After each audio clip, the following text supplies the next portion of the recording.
dan orang Bali yang berbusana dengan begitu indahnya tanpa ada yang menyuruh. Gak disuruh sama pemerintah, gak dibayar, gak dipromosikan. Mereka melakukan itu sebagai way of life. Jadi Tirta itu harus dijaga dengan sungguh-sungguh, harus bersih. Semua orang-orang Bali yang selama ini menjalankan ini selama ratusan bahkan ribuan tahun harus kembali mulai memaknai. Sungai di sebelah rumah saya bersih nggak? Iya begini, karena energi dari udara, air, alam itu kan tidak mengenal etnis. Alam itu hanya merasakan orang yang merasakannya. Saya tidak melihat alam Bali itu hanya sebagai indah. Saya merasakan kesedihan si mata air itu ketika dia menjadi rusak.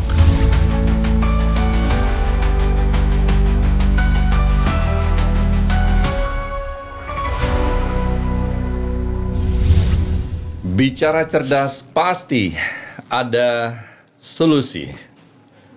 Hari ini hari yang terhormat. Berbahagia, senang karena seorang tokoh, pembicara, intonasi, perkata jelas. Siapakah beliau? Beliau adalah Ibu Irma Natalia Huta Barat, SS. Adalah seorang jurnalis, presenter, dan aktivis sosial di mana karirnya kalau dibacakan banyak sekali, tapi saya coba tadi searching Ibu, lulusan sarjana sastra Rusia dari Universitas Indonesia, memulai karir sebagai jurnalis dan pembawa acara sejak tahun 2000. Ia dikenal sebagai pembawa acara Today's Dialog di Metro TV dan juga sebagai presenter di TVRI. Pendiri dan Ketua LSM Institute of Civic Education on Indonesia, ICE on Indonesia, serta menjabat Ketua Komunitas Civil Society Indonesia. Aktif memperjuangkan isu sosial seperti transparansi kasus kematian Brigadir Joshua kemarin, Huta Barat, pengurus Askeskin, serta penghijauan di Sungai Citarum. Dan masih banyak lagi. Nanti kalau dibacakan semua capek. 30 menit habis. Akan tetapi hari ini saya akan bertemu beliau baru 10 menit. Materi yang ada di sini saya tinggalkan Ibu. Ibu Irma, terima kasih. Sama-sama Beli Arte, senang bisa di sini. Saya panggil Ibu Irma apa Niang Irma? Niang aja. Niang. Karena menarik, Niang Irma tadi berkata 2 tahun tinggal di Pejeng. Ubud ya. Ubud Pejeng, waktu COVID. Iya. Bolak-balik Jakarta seminggu, di Balinya 6 bulan. Jadi gini, anak saya itu yang bungsu adalah dokter hewan. Dokter hewan Sarah, dia lulusan Udayana. Jadi tinggal 7 tahun di Bali. Jadi pada saat lulus itu saya 7 tahun bolak-balik dari Jakarta Bali. Nah saat COVID itu tahun 2020 itu 2 tahun itu saya benar-benar merasakan bahwa gimana orang di Bali itu kehilangan pekerjaan karena tourism adalah yang utama di sini dan betul. Ketika ditutup maka banyak sekali orang kehilangan pencaharian, kehilangan pekerjaan. Nah, orang-orang di Bali yang memang turismenya mendominasi sudah lupa caranya menenun, caranya bercocok tanam, karena memang selama ini hanya orang-orang tua saja yang melakukannya. Betul. Nah, lalu saya tinggallah itu di Bali. Itu tahun berapa ya? Tahun 2020. Iya kan 2020 Juni sampai pas 2000. COVID. Iya, beberapa lama setelah COVID saya kan kita nggak boleh kemana-mana. Cuman anak saya waktu itu sakit, dia belum lulus waktu itu 2020. Saya dapat minta surat lah saya ke sahabat saya, ketua BNPB saat itu, Pak Doni Monardo. Saya bilang, Bang, saya mau lihat anak saya ke Bali dan sekaligus juga bertemu dengan teman-teman di Ubud. Nah, yang tadinya mau 3 hari jadi 3 minggu, jadi 3 bulan, jadi sampai COVID-nya selesai 2 tahun. Nah, itu Bali itu punya sesuatu yang magis yang membuat orang itu menjadi kalau saya bilang bukan hanya betah ya, tapi menjadi terpanggil untuk berbuat sesuatu. Nah, saat itu saya belajar menenun. Belajar menenun di ada yang bisa nenun itu di Pejeng Kangin. Menenun itu membuat kain tenun Ubud. Nanti saya tunjukin ke beli kapan-kapan ya. Siap. Lalu juga kita bersama beberapa teman kita bikinlah yang namanya Together Project, membantu orang-orang di desa-desa yang ada di Pejeng itu untuk bisa bertahan hidup. Ada yang masih bisa membuat keramik dari gerabah, ada yang bertani kopi, ada yang mengambil madu. Cuman kan nggak ada yang beli. Karena kan tutup restoran, kafe dan lain-lain. Akhirnya kita bersama teman-teman, waktu itu teman saya Stephanie namanya, saya tinggal di tempat dia selama hampir 2 tahun itu di Pejeng Kawan. Lalu bukan sewa tapi pinjam karena nggak dipungut bayaran. Tempat-tempat yang masih ada, hotel yang masih bisa dibuka. Jadi kita kumpulkan semua yang dari Karangasem, yang dari Batu Karu dengan semua produk-produknya. Jadi the maker meet the buyer. The maker meet the buyer. The buyernya tuh teman-teman kita yang masih ada di situ, keluarga-keluarga, lalu bule-bule yang masih waktu itu bekerja di situ dan masih bisa menjadi ya sumber penghasilan. Jadi yang punya kopi datang, yang punya madu datang, yang punya tenun datang, ditemukan. Kita tidak ambil komisi sama sekali, kita tidak potong harganya, hanya membantu, memfasilitasi, memotivasi, mempromosikan sampai itu dijadikan agenda rutin. Akhirnya produksinya membaik dan bertambah. Ada yang ngumpulin plastik sehingga dibikin jadi kantong, kreatif sekali kan. Orang-orang Bali. Tempatnya di mana? Di Pejeng. Pejeng. Iya, ada pernah di Hotel Sayan, pernah di tempat teman-teman yang menyediakan halaman. Nah, jadi 2 tahun itu saya tuh benar-benar merasakan denyut nadi dari bukan hanya orang Bali tapi tanah Bali dan airnya Bali.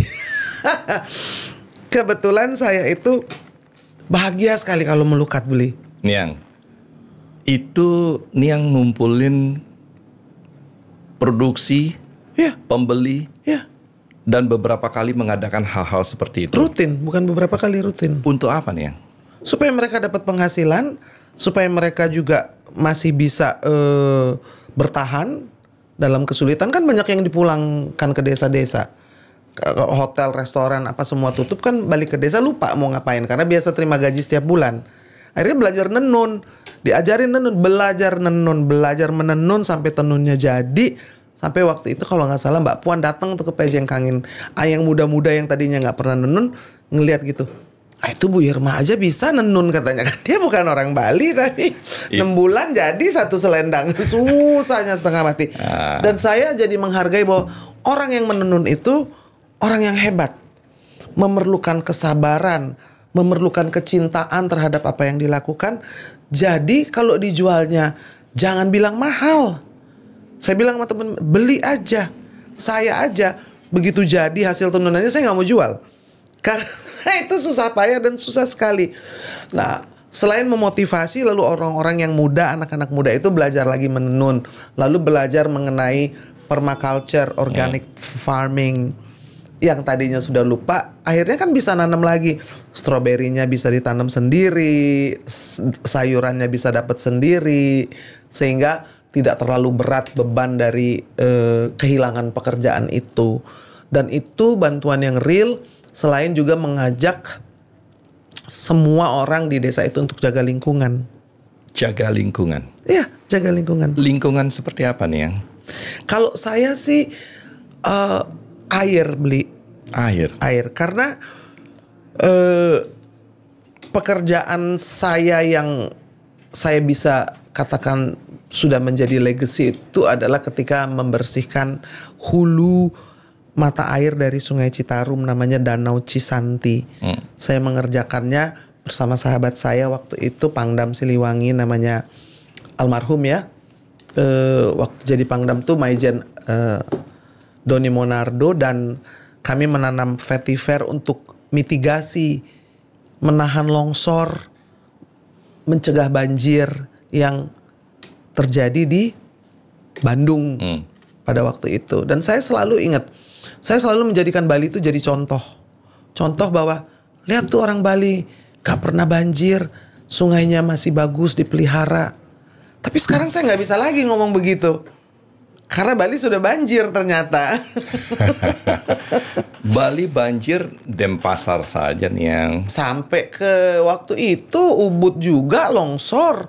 Ubud dan juga banjir, ya? Iya, sampai ke negara yang banjir bandang pernah waktu itu. Tapi gini, orang Bali itu masih memiliki kepercayaan ritual agama yang memuliakan air. Kalau saya bilang agamanya orang Bali itu adalah agama Tirte. Sehingga Tirte itu adalah hal yang mutlak yang harus ada pada setiap ritual, upacara, dan Tirte itu suci kan? Betul. Jadi kalau ada mata air yang menjadi rusak karena banyak plastik di situ atau menjadi keruh karena tidak diurus, itu saya bisa nangis beli. Saya bawa beneran itu vetiver yang untuk menjernihkan air dan juga untuk menahan longsor itu.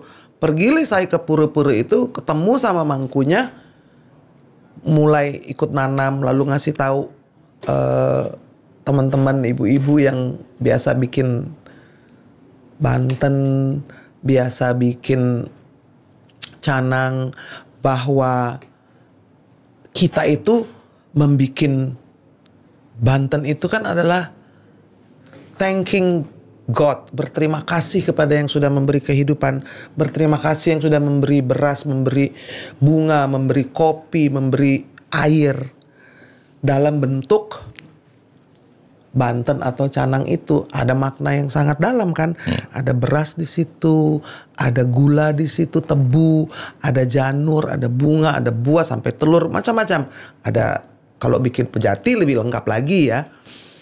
Tapi artinya itu rasa bersyukur dan terima kasih, ya kan? Ada dewa air, ada dewa bumi yang semua memberikan kehidupan. Nah, kalau di dalam offering atau canang-canang dan Banten pejati itu tiba-tiba banyak plastiknya, masa kita terima kasih kita kembalikan plastik? Kan kita nggak dikasih plastik. Kita dikasih buah, dikasih sayur, dikasih beras, dikasih tebu, dikasih semua yang membuat kita menjadi hidup dengan sejahtera. Semua orang Bali itu harusnya sejahtera. Semua orang Bali itu kaya raya. Sebentar Niang, saya bingung nih. Niang bukan orang Bali asli.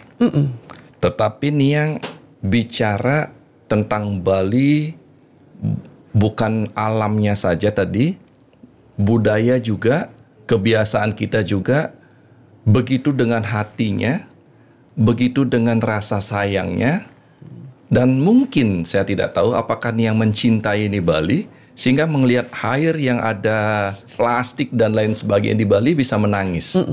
Pertanyaan saya Niang, kok Niang bisa mencintai Bali seperti itu? Apa yang ada di Bali? Bali itu kan selain magis ya, saya pikir mungkin karena semua, kalau alamnya banyak orang yang alamnya bagus di mana-mana.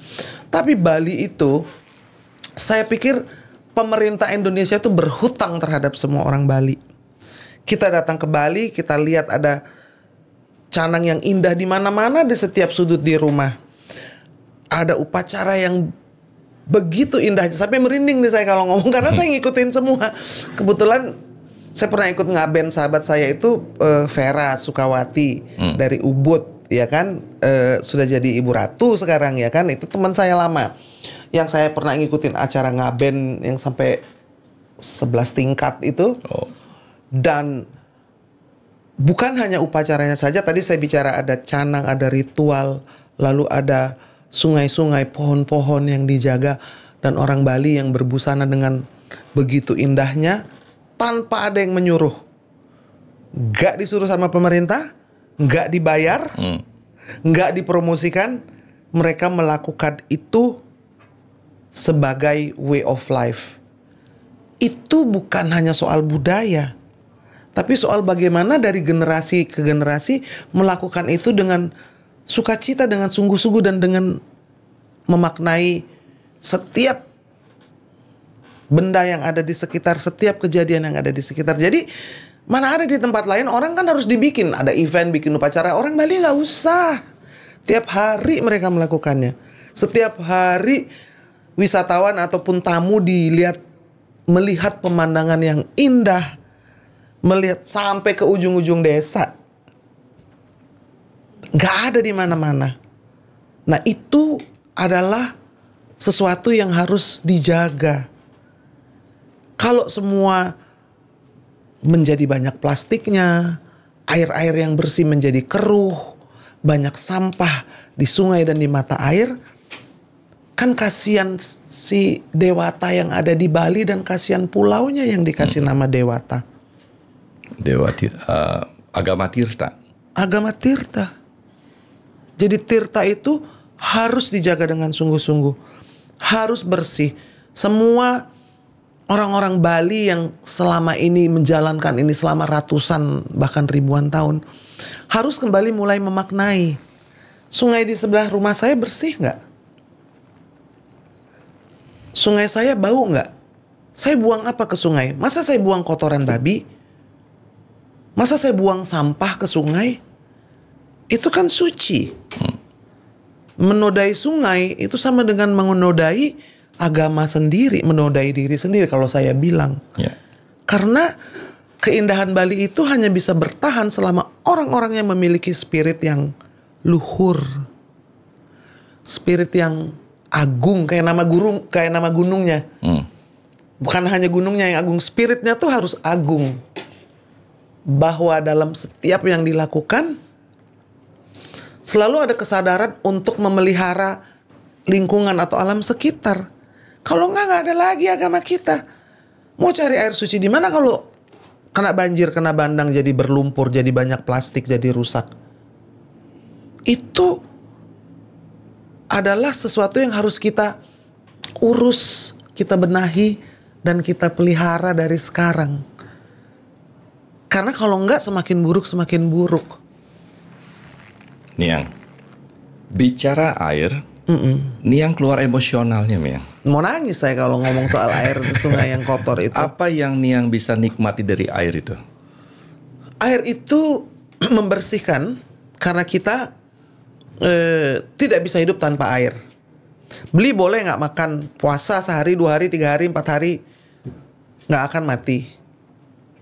Tanpa air 3 hari aja dehidrasi semua, rusak semua organ tubuh kita. Tidak ada yang bisa menggantikan. Kalau makanan banyak macamnya, nggak ada makanan pergi ke hutan hidup kok. Kalau hutannya masih bener. Tapi kalau nggak ada air, bukan hanya manusia, tanaman mati, ekosistem rusak. Badan kita pun. Iya, makanya saya bilang ritual-ritual upacara yang luhur itu bagaimana perlu ada tirta suci itu. Kalau terus-terusan didiamkan kayak sekarang, nanti mungkin 50 tahun lagi susah orang nyarinya. Niang tadi, air sesuatu yang suci. Iya. Air adalah kehidupan yang memang yang tidak boleh kita ingkari itu. Ya. Niang tahu nggak, di Bali itu terkenal dengan beberapa tempat bahwa air itu dipakai sebagai, di samping memang pembersihan diri, dipakai sebagai pembersihan spiritual. Iya. Yang disebut dengan melukat. Melukat, iya. Niang pernah melakukan itu? Wih, melukat terus saya waktu di Ubud di Pejeng. Serius, Niang? Oh iya, saya melukat sampai ke semua pura yang ada di situ, dari pura Gunung Kawi sampai ke Gua Gajah. Orang nggak ada yang melukat di sana. Cuman saya bisa turun ke bawah itu, yang ada batu besar itu, melukat di sana. melukat di mana-mana, candi tebing, di pura-pura yang orang nggak pernah lihat. Apa yang Niang bisa rasakan dari melukat itu? Energi yang luar biasa. Dan juga purification. Melukat itu bukan hanya sekedar mandi, tapi yang tadi Bli bilang ya kan, bahwa kita membasuh semua kemarahan, penyakit, dendam, keserakahan, hal-hal yang tidak membuat kita menjadi suci atau mulia itu dibuang bersama upacara melukat itu. Keluar jadi seperti bayi, ruhnya menjadi lebih bahagia, batinnya bersih, pikirannya bersih. Dan itu terjadi bener loh Bli. Saya 6 bulan tuh orang bilang mukanya kayak botox. Di mana? Nggak ada botox, melukat aja tiap hari di semua jalan. Nggak ada turis waktu itu. Saya sampai berteman sama yang jaga Gunung Kawi. Saya sampai berteman dengan yang jaga semua pura-pura di situ. Dan itu bahagia. Saya jalan di pasar itu saya kenal yang jual es daluman, yang jual sapu lidi, yang jual tipat catok, yang jual di mana ada makanan-makanan yang udah deh. Saya denyut kehidupan orang Bali itu menjadi bagian dari hidup saya. Saya berteman dengan Gungti yang maestro penari Bali itu dari Ubud, iya kan? Saya bermain dari Peliatan sampai ke New Kuning, sampai ke Pejeng, sampai ke ujung. Jadi saya pikir melebur dan menjadi satu itulah, mungkin saya minum air dari tanah Bali, Pulau Dewata ini juga udah jadi satu sama badan saya. Jadi saya kalau di sini seperti healing, baru landing aja sudah bahagia. Kalau mau pulang tuh berat banget Bli, bahaya kan? Niang, itu adalah perasaan saya sebagai orang Bali, Niang. Gitu. Tatkala saya dulu kuliah di Jakarta, saya pulang ke Bali, rasanya kayak masuk surga, Niang. Iya. Balik saya ke sana untuk kuliah lagi studi, nangis ya. Iya. Sedih rasanya. Iya. Tapi ini Niang, kenapa kok bisa merasakan itu yang notabene, mohon maaf ya, bukan orang Bali asli? Iya begini, karena energi dari udara, air, alam itu kan tidak mengenal etnis. Alam itu hanya merasakan orang yang merasakannya. Saya tidak melihat alam Bali itu hanya sebagai indah. Saya merasakan kesedihan si mata air itu ketika dia menjadi rusak. Niang bisa merasakan kesedihan mata air. Iya. Nangis saya di mata air yang banyak sampah dan plastiknya itu. Wow. Saya tinggal di rumah Stephanie itu di mana? Di Pejeng Kawan. Itu di belakangnya itu Sungai Pekerisan. Tiap pagi saya jalan ke Sungai Pekerisan, mandi di sana. Mandi di sungai ini? Of course. Berjalan di sana, merasakan betapa air itu menjadi berkah yang harus dijaga. Niang, tadi saya malu dengarnya kata-kata Niang. Ayo Pak Arta, kita lakukan gerakan apa tadi Niang? Air bersih apa? Iya, mensucikan air lagi. Air sungai yang kotor itu asalnya suci. Dia menjadi kotor karena orang buang kotoran babi ke sana, orang buang sampah rumah tangga ke sana. Asalnya kan semua sungai itu bersih dan suci. Kalau saya ngelihat sekarang sungai itu menjadi coklat itu, saya beneran nangis Bli. Saya duduk di tepi sungai itu di Pekerisan itu bisa berjam-jam. Semedi di sana, merasakan aliran sungainya dan merasa sedih ketika baunya berubah menjadi busuk. Ketika tiba-tiba lautan plastik dan lautan sampah menyerang gitu. Kayak ikut sakit gitu loh Bli. Wow, Niang adalah sosok perempuan, mohon maaf, karir yang kemana-mana.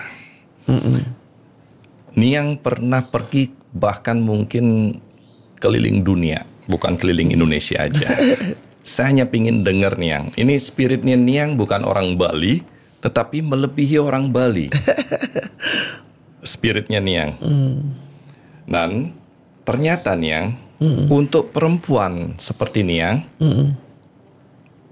mungkin tidak banyak orang Bali yang mau melakukan nenun, yang mau melakukan peduli akan sungai, membersihkan mata air, yang tempat-tempat begitu suci. bangganya dengan budaya dan aktivitas kehidupan sehari-hari. Iya, iya. Niang, kalau bisa Niang menyampaikan kepada wanita, perempuan di Bali ini Niang, dan tinggal di Bali, apa yang bisa Niang sampaikan? Bahwa perempuan itu adalah pemelihara semesta. Perempuan Bali itu perempuan yang terkuat dan terhebat yang pernah saya lihat. Karena sahabat saya kan orang-orang lokal. Mereka bikin Banten sampai jam 3 malam loh. Pagi udah bangun lagi, bersihin pura, masak, kasih makan babi, urus anak, urus suami. Mana ada perempuan yang bisa melakukan itu kalau bukan dari kecil dididik. Tapi kekuatan itu juga harus dipakai untuk perempuan itu pemelihara semesta.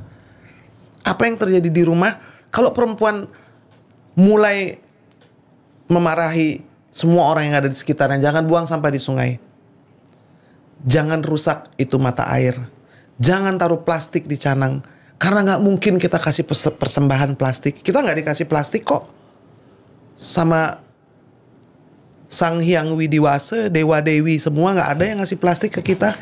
Yang dikasih adalah buah, sayur, air, makanan berlimpah, tanah itu mesti dijaga. Dulu di sawah-sawah Bali itu kan banyak, ada belut, ada ular, ada kodok, ada makanan, ada kepiting, udang-udang kecil-kecil. Kan harus bertanya, para perempuan mempertanyakan, kenapa sekarang tidak ada lagi? Niang, bisa nggak dikatakan begini Niang? Ini kadang-kadang pertanyaan yang sedikit konyol. Oh, Niang Irma Huta Barat kan perempuan yang sudah bebas finansial. Apa aja bisa diomongin dan dia lakukan begitu senang. Kalau kita kan orang yang masih berjuang akan keuangan. Bagaimana kita bisa fokus tentang memelihara alam, menjaga budaya. Ya beliau bisa aja bicara apa. Kita gimana? Besoknya perekonomian kita berat nih yang. Apa komentarnya yang tentang hal itu tersebut? Apakah kita menunggu sukses dulu untuk melihara itu semua atau bagaimana nih yang? Kepedulian terhadap alam, lingkungan, bahkan semesta ini kan tidak ditentukan oleh berapa banyak uang yang kita punya. Itu nomor 1. Nomor 2, lingkungan itu kan namanya ekologi. Yang membuat pusing banyak orang itu karena hitung-hitungannya dibuat secara ekonomi. Tapi kan asal katanya sama. Iya kan? Ekologi, oikologos. Artinya ilmu tentang lingkungan. Oikonomos, ekonomi. Dihitung bagaimana manage rumah tangga supaya biaya bisa terselamatkan. Tapi ekonomi itu tidak bisa berjalan kalau ekologinya rusak. Gak ada yang bisa tourism lagi kalau sampah menumpuk dan sungai kotor. Siapa yang bisa mandi di sungai lagi? Mau melukat di mana kalau sungainya jadi kotor? Dulu kan bisa melukat di sungai mana saja. Betul. Itu sesuatu yang kita lihat sehari-hari tapi kita tidak menyadarinya. Dulu sungai nggak ada baunya. Sekarang kalau bau, kenapa kok diam saja? Kan harusnya para ibu yang memelihara, membesarkan anak, mengurus suami, bisa mengajarkan untuk kembali memuliakan airnya dan tanahnya dan segala sesuatu yang dihasilkan darinya. Jadi kalau menurut saya, itu nggak bisa dilihat dari kemapanan ekonomi. Orang yang uangnya banyak rakus ditebangin semua pohon. Diambil semua batu-batu di gunung itu, jadilah longsor. Uangnya udah banyak kok, tapi tetap ada keserakahan merusak alam. Bali ini kan ada banjar, ada hukum adat, ada tanah adat. Hal itu yang membuat Bali menjadi istimewa. Nggak ada tempat lain yang seperti itu. Kalau banjar-banjar ini sudah tidak mau lagi menjaga resapan, bagaimana subaknya menjadi bersih, jangan jadi kotor sehingga panennya, padinya berkurang dan tidak sehat lagi. Itu kan artinya ada yang salah dengan tata kelola. Kenapa subak bisa rusak? Kenapa irigasi bisa hancur? Ada tempat di Jeruk Manisan di atas itu di mana airnya diambil semua, sawah sekelilingnya kering. Harus marah orang Bali. Karena tidak semua bisa dinilai dengan ekonomi. Mungkin yang ngambil dari mata air itu dapat uang banyak. Tapi penderitaan dari begitu banyak sawah yang kering, orang yang nggak bisa lagi panen, siapa yang mau mikirin? Banjarnya harus stand up. Nggak bisa. Air itu utamanya untuk subak, untuk kebutuhan orang-orang di sini. Yang mau berbisnis, ya kira-kira dong. Jangan sampai jadi kering airnya. Dan itu terjadi di banyak tempat. Jadi kalau saya bilang, itu nggak ada hubungannya sama uang juga, Bli. Itu hubungannya bagaimana kita stand up for what we believe. Kita percaya bahwa tanah ini Pulau Dewata, airnya suci dan harus dijaga. Kalau ada yang merusak, walaupun memberikan keuntungan banyak, jangan dikasih kesempatan. Jangan dikasih tempat. Kenapa? Karena alam nggak ngitung duitnya berapa, Bli. Sungai nggak peduli. Ada orang yang punya uang triliunan membuang dari pabriknya kotoran setiap hari, marah dia. Nggak ada hitung-hitungan. Hitungan uang itu kan hanya di kita, di manusia. Saya waktu itu dengan sahabat saya, Pak Doni, bilang, orang itu bisa merasakan alam dan ingin membersihkan yang tidak betul di sekitarnya. Kalau dia jaga, pikirannya juga bersih, batinnya juga bersih, sehingga terpanggil. Walaupun dia nggak punya pendidikan, walaupun dia miskin, dia tahu bahwa nggak boleh buang kotoran babi ke sungai, karena itu akan mencelakakan orang. Mungkin tidak tahu cara yang lain. Bagaimana kelian-kelian yang ada, orang-orang yang ada di Banjar bilang, bagaimana sih supaya peternakan babi kita ini tidak merusak sungai? Saya kasih tahu caranya. Dibikin dulu retainer, ditanami vetiver sekelilingnya, ditaruh ponton, keluar airnya sudah bersih, disaring, baru kita buang ke sungai. Kalau semua orang se-Bali mau melakukan itu, saya mau ngajarin Beli, kita kerjakan bareng-bareng. Beli kan kenal banyak orang di sini. Coba yang nonton lihat, di lingkungannya bau nggak?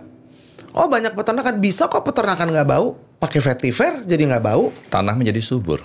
Yes, tanah menjadi subur, racunnya hilang, dan kita mengembalikan apa yang kita terima dari bumi ini dengan selayaknya, sehingga bumi tetap memberi terus, Wow, kita orang Bali malu ini. Karena mesti banyak percakapan seperti ini. Saya di Ubud nih ceramah kayak gini terus, ngajarin ibu-ibu di Banjar. Ada hal yang tidak sepakat dari apa yang Niang sampaikan tadi. Yaitu adalah, tidak ada hubungannya antara ekonomi dengan ada hubungannya. Berkaitan erat. Saya setuju. Berkaitan erat. Karena apa? Karena di Bali ini industri kita yang terutama itu adalah industri pariwisata nih. Betul. Kalau alam kita bagus, ekologi kita jernih atau alaminya benar-benar dapat yang benar-benar no plastik, no sampah, itu akan mendatangkan pariwisata yang memang mencintai alam lingkungan, sehingga pasti akan meningkatkan semakin bertambahnya kunjungan ke Bali ini nih. Saya nggak setuju. Saya nggak perlu banyak orang-orang ke Bali kalau merusak. Dulu orang Bali nggak ada pariwisata juga hidup kok. Semua orang punya tanah, ada sawah, ada keleluasaan untuk hidup dengan seadanya. Tapi kan kalau menjadi semakin maju, semakin begitu banyak orang, ini pulau, ini nahan 5 juta turis aja nih udah nggak kuat. Beli sampahnya, belum lagi bebannya. Air-air dari begitu banyak kolam renang yang tidak pernah dipikirkan kemana larinya. Suwung itu udah jadi bencana, Beli. Saya duduk di Sanur bisa baunya tercium kemana-mana. Itu ada gas metan yang sering kebakar di mana-mana. Mangrove yang di pinggir sungainya itu hitam dan mati. Sehingga ekosistem di tepi pantai yang di tempat mangrove di Suwung itu bau amis. Yeah. Artinya air lindi yang berasal dari sampah sungai itu akan masuk ke sungai-sungai dan ke sumur-sumur yang ada di sekitarnya. Nanti anak-anak Bali di masa yang akan datang akan mengalami begitu banyak penyakit. Mungkin kita udah gak ada di dunia ini, nanti matanya kayak Minamata, stunting, otaknya tidak berkembang sempurna. Itu pengaruhin ya? Sangat. Air lindi itu kompos yang tidak matang tapi ditimpa. Terus ditanemin hijau-hijau, ada pohon kelor di situ kelihatannya hijau, tapi kan airnya itu kan kemana-mana netes. Yang bau itu kalau suka cium nggak? Sampai kemana? Kalau angin tergantung angin, bener nggak? Betul. Nah itu alam kasih kita hidung beli. Kalau bau busuk artinya beracun. Gak usah pakai laboratorium. Makanan itu kalau busuk jangan dimakan. Got sungai kalau busuk jangan diminum airnya. Alam itu selalu jujur kepada kita. Nah, jadi kita yang harus lebih memahami bahwa kesejahteraan itu bukan dihitung dari bertambahnya turis di Bali. Turis di Bali bertambah banyak, pulau semakin berat bebannya. Kalau rusak alamnya Bali, yang rugi siapa? Turis kan pulang ke negaranya. Betul. Beli dan semua mbok-mbok, niang-niang yang ada di sini yang merasakan akibat dari beban yang terlalu berat itu. Harusnya kan dengan meningkatnya turis di Bali, otomatis standarisasi hidup masyarakat meningkat, pengetahuan hidup masyarakat meningkat, manajemen akan kesadaran atau pengelolaan alam meningkat nih. Ini enggak sebanding seperti itu. Kecintaan terhadap alam harusnya meningkat, tapi kok kenapa jadi banyak bencana? Kan tanah-tanah yang tadinya nggak boleh dibangun harusnya jadi sawah, harusnya jadi resapan, kan sudah beralih fungsi. Ya kalau sedikit nggak apa-apa, ini kalau semua jadi villa, jadi resort, jadi mall. Bali nggak perlu mall lagi kok. Untuk apa? Orang turis datang ke sini bukan cari mall. Tadi yang saya bilang, ada budaya, ada ritual, ada alam yang nggak dibayar, nggak disuruh, nggak diprogram sama pemerintah, jalan sendiri tiap hari di semua rumah-rumah Bali. Nggak usah disuruh, bangun mereka, bikin canang, nyiapin upacara mau ngaben, satu kampung semua bekerja sama. Nggak ada di tempat lain kayak gitu. Beli. Itu adalah hakikat dari ruhnya. Taksunya Bali itu jangan sampai hilang karena harus mendatangkan lebih banyak turis, lebih banyak bangunan. Enggak. Kualitasnya ditingkatkan. Betul. Tamu-tamu yang datang juga harus ikut menyadari. Tetapi yang pemilik dari tanah leluhur ini kan orang-orang Bali. Nah, saya merasa memiliki walaupun saya bukan orang Bali. Kenapa? Ya karena ikut sedih kalau sungainya bau. Karena ikut sedih kalau air terjunnya jadi habis airnya hanya gara-gara ditebang di atas pohon-pohonnya. Banyak sekali tempat-tempat melukat itu yang sudah berhenti airnya. Ada nggak yang bertanya? Di Gua Gajah itu nggak semua mengalir lagi. Kan mesti ditanya, kenapa nggak mengalir lagi? Kalau kita hidung mampet, kita sibuk cari obat untuk ingus kita, untuk flu kita.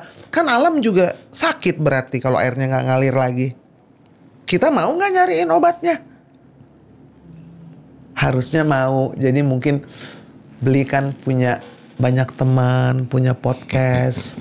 Saya pikir kita bisa bersama-sama mengetuk hati. Kalau saya lebih kepada ibu-ibu yang ada di seluruh Banjar, yang tiap hari bikin Banten, yang tiap hari menjalankan ritual selama bertahun-tahun. Bukan turis-turis, bukan bule-bule. Pemilik sejati dari tanah leluhur Pulau Dewata ini adalah semua ibu-ibu yang setiap hari bekerja keras dan melakukannya selama beratus-ratus tahun. Sekarang berhenti dulu sejenak, lihat dulu kiri kanan, napas dulu, berhenti, lihat. iya ya, kenapa ya mata air ini jadi hilang? Kenapa ya kok di kiri kanan saya sungainya atau gotnya bau? Itu aja dulu. Sehingga kita ingin memurnikan tirta itu menjadi satu gerakan yang serentak bersama, bukan karena program, bukan karena uang, tapi karena panggilan dulu. Bahwa kita yang butuh air gak butuh kita. Bener beli. Air gak butuh kita. Kalau gak ada manusia gak ada tai babi di sungai. Kalau gak ada manusia gak ada sampah plastik di sungai. Betul. Jangan dibalik-balik. Kita butuh air, kita butuh sungai, kita butuh. Tadi Niang berkata mandi di sungai, melakukan meditasi di sungai. Menurut Niang, hubungan alam dengan spiritual itu seperti apa nih? Ya satu, alam is spirituality. Kalau kita melihat kita ini bagian dari air, kalau saya di situ saya merasa saya ya air. Jadi saya ngerasain begitu datang kotoran, begitu datang itu saya sedih. Bahwa kita ini memiliki spirit, tapi hidup kita ini sangat singkat beli. Kalau beli sehat, hidupnya hebat, mungkin 100 tahun ya. Sungai itu umurnya udah jutaan tahun beli. Jadi dalam kehidupan kita yang singkat ini, apa yang kita bisa lakukan untuk memperbaiki, bukan untuk mengeksploitir, bukan untuk merusak. Gak bisa. Manusia itu, Bali itu luar biasa kan, ada Trihita Karana, iya kan. Namun kan manusia harus sadar umur kita kan sangat terbatas. Dalam kehidupan yang saat ini, bisa gak kita memberi manfaat sebesar-besarnya, bukan hanya kepada keluarga, bukan hanya kepada Tuhan, tapi juga kepada alam. Karena alam umurnya sudah miliaran tahun. Gara-gara ada kita, hilang mata air, hilang hutan, hilang kemurnian air di sungai. Kan oke lah, sudahlah, kita sudah melakukan banyak hal yang salah. Bisa nggak sekarang bertanya kepada hati yang terdalam, sebenarnya apa sih yang penting di Bali ini? Agar airnya tetap bersih, agar alamnya tetap terpelihara. Karena kita punya uang PAD meningkat jadi triliunan pun, kalau semua sumur terkontaminasi, sungai-sungai jadi rusak, nggak bisa untuk ngobatin. Mau makan duit, mau minum uang, kan nggak bisa beli. Jadi mungkin dari pemimpinnya sampai kepada semualah sama-sama ya, pemimpin, para pedanda, semua pris, ibu-ibu itu mulai mempertanyakan, apa sih yang kita prioritaskan saat ini? Masa ya tadi Beli bilang kalau tambah turis lagi orang di Bali tambah kaya? Enggak, yang kaya orang Jakarta, orang Singapura, orang Malaysia yang invest bawa duit triliun-triliunan ke sini. Orang Bali dapat pekerjaan, alhamdulillah. Swaha astung kare dapat digaji, UMR, sungai rusak, resapan air dipakai. Saya menjadi emosional seperti ini karena Bali harus mulai berpikir apa yang diperlukan, kembali kepada hakikat dari semua Trihita Karana itu. Kita imbang gak sih sama alam? Kita sudah memberi sama besarnya gak sih yang sudah kita terima? Beli bisa lihat sehat, kantor bagus, banyak teman itu karena alamnya menunjang. Kalau gak menunjang Beli sakit-sakitan. Kalau airnya gak bersih, orang yang masuk rumah sakit lebih banyak. Kualitas kesehatan itu tergantung dari kualitas dari air. Ketika airnya bersih, maka kualitas kesehatan menjadi lebih baik. Gitu. Dari tadi kita coba geser nih yang bicara di luar air, tetapi tidak mau bergerak.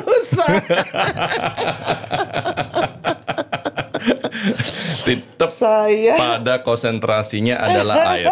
Niang, ini saya lagi mencoba, pasti ada kritikan Niang terhadap sungai atau air yang ada di Bali nih yang saya ingin dengar ini. Karena ada emosional, ada kekesalan, ada kebanggaan, ada kecintaan, ada spirit di situ. Tapi saya belum melihat kekesalan yang tentang air atau sungai di Bali ini. Sungai termasuk danau yang jadi bau amis, yang jadi airnya kalau mandi di situ badan gatal-gatal, itu kan sudah jauh daripada fungsi dan hakikat dari sungai itu sendiri. Si air yang suci menjadi kotor. Kalau saya bilang, orang yang tinggal di hulu itu harus betul-betul paham apa yang mereka lakukan di atas itu mempengaruhi yang di bawah. Orang mengunduli hutan di sana itu atas, bukan hanya Ubud, atasnya lagi, yang kena kan orang-orang di Batu Bulan, di Denpasar, di Celuk, semua kena. Saya berteman juga dengan Kepala Desa Tenganan, kliennya Pak Ketut Swastika, teman saya, diundang ke sana bagaimana mereka menjaga ratusan tahun sungai, air. Ada kok yang bisa, karena nggak boleh serakah. Kalau mau bikin rumah tebang pohon 5, ya udah tanam 30. 6 kali lipat ya kan. Kalau mau bangun rumah ya udah nggak boleh lebih banyak dari sini. Kalau lebih banyak ya keluar dari sini. Ada aturan yang ditaati. Nah kan di Bali ini semua tuh udah diatur tuh sebenarnya. Ini tanah untuk resapan, ini air untuk subak, ini tanah banjar yang tidak boleh dijadikan mall. Tapi ketika dia beralih fungsi, maka itu juga menyakiti bumi. Jadi saya bilang, kalau saya harus mengkritisi itu kita harus memulai dari diri sendiri. Bali ini memiliki banyak sekali keistimewaan dan warisan-warisan dari leluhur yang kita ngelihatnya aja cempreng-nganga gini. Iya kan? Di pura-pura yang bingung kita. Gimana caranya bisa bikin batu sampai bagus begini? Beratus-ratus tahun masih berada di situ. Kita tinggal menjaganya saja. Yang percaya nggak nih yang orang yang begitu cinta akan sungai, begitu cinta akan air, kalau di Bali bilang begitu mencintai atau menyenangi tukat-tukat itu, di situ ada yang namanya kehidupan alam gaib nih yang penghuni dari alam gaib itu di tempat-tempat itu nih yang ada yang namanya memedi, tetonyo, itu penghuninya nih yang dan orang-orang yang merawat, menjaga dan memelihara tempat-tempat itu akan disayangi oleh tonyo atau memedi itu sendiri nih yang dan akan diberikan kehidupan apapun yang dia mau diberkati nih yang. Niang mempercayai nggak hal itu? Oh ya, oh ya. Niang percaya dengan adanya itu? Iya, itu kan hanya sebutan saja, memedi kayak petonyo atau ada berkah dari Dewi Danu, ada yang menjaga air. Saya percaya bahwa kehidupan yang tidak terlihat itu sama pentingnya dengan yang terlihat. Berarti orang yang merusak itu hidupnya akan dirusak oleh makhluk-makhluk itu. Saya pikir orang punya karmic journey sendiri. Jangan kira dengan merusak alam dan mendapatkan uang banyak terus akan menjadi bahagia sampai 7 turunan. Belum tentu, karena alam akan membalas dengan cara yang tidak pernah bisa dipikirkan oleh manusia. Hukum karma. Lebih dari itu, bukan hanya sekedar hukum karma, tetapi bagaimana dia merusak begitu banyak kehidupan orang itu akan membuat batin atau ruhnya itu tidak akan pernah tenang berapa banyak pun uang yang dia miliki. Di luarnya saja mungkin terlihat itu. Nggak mungkin damai kalau ngerusak alam. Nggak mungkin beli. Nggak mungkin. Tidak mungkin damai kalau merusak alam. Nggak mungkin. Saya beberapa punya nih klien di Bali yang kebetulan adalah orang-orang sukses, orang-orang kayanya Bali lah nih yang. Dan ternyata mereka itu adalah pencinta-pencinta yang memang menjaga alam. Dan Itu. rezekinya dimudahkan yang. Tidurnya nyenyak. Ada yang rezekinya dimudahkan juga, dapat uang dari langit, ada uang korupsi kayak uang dari bisnis macam-macam kayak itu uang bisa dapat dari mana saja ya kan. Tapi bukan uangnya yang penting. Bagaimana kamu memaknai uang itu? Apakah dia memberikan kedamaian? Apakah dia hanya sekedar untuk membuat orang lain terkesima karena punya mobil lebih mahal, rumah lebih bagus? Orang Bali itu jauh lebih spiritual dari itu. Wow. Orang Bali itu dari dulu tidak pernah mementingkan hal-hal yang mereka menghias yang terbaik itu untuk apa? Tempat terbaik untuk apa? Untuk pura, bukan untuk rumah orang kaya. Tempat-tempat terindah dibikin apa? Dibikin tempat untuk bersembahyang. Betul. Itu yang mesti dijaga. Niang, apa yang Niang bisa sampaikan kepada pemerintah? Bukan orang Bali, tetapi begitu mencintai budaya, alam, tradisi, kehidupan di Bali.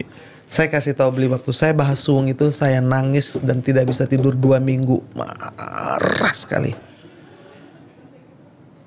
Karena bahaya dari yang tadi saya bilang, air lindi itu masuk ke tanah itu 200 tahun gak bisa hilang. Itu dijadikan tempat pembuangan sampah nih. Iya, tapi kan sampahnya tidak diolah, ditutup. Dan airnya kan ngalir masuk ke tanah. Tanah kan gak ada batasannya. Betul. Pergi ke sumur-sumur yang ada di rumah-rumah sekitarnya. Kalau tadi bau, kerasa nggak baunya? Kalau lagi lewat. Pasti nih. Ini airnya pun juga kemana-mana. Artinya sampah itu masalah utama di Bali. Sampah itu merusak air. Tirta sebagai agama Bali itu harus tetap bukan hanya di sini. Di sini beli. Kita ini 80% air.